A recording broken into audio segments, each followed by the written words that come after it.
on the session that produced Kiss and Say Goodbye by the Manhattans, right?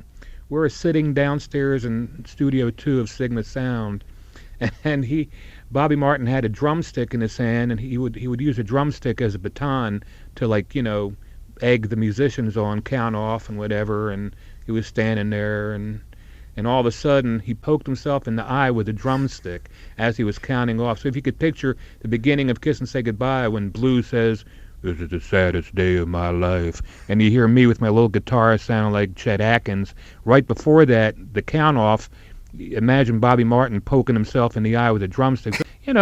That actually made us feel good. It actually, I guess, gave us a little zing for the track. So the energy level kind of, it was like 11 o'clock in the morning, you know what I'm saying? So, we had to have a little bit of energy after our cups of coffee, So, Sure. But I mean, technically, what Bobby Martin, his modus operandi, so to speak, he would come in always on time. Bobby was punctual, never late, and he expected the same thing from his musicians. He would come in with his music already done up, generally a chord chart, a chord chart with maybe little specific lines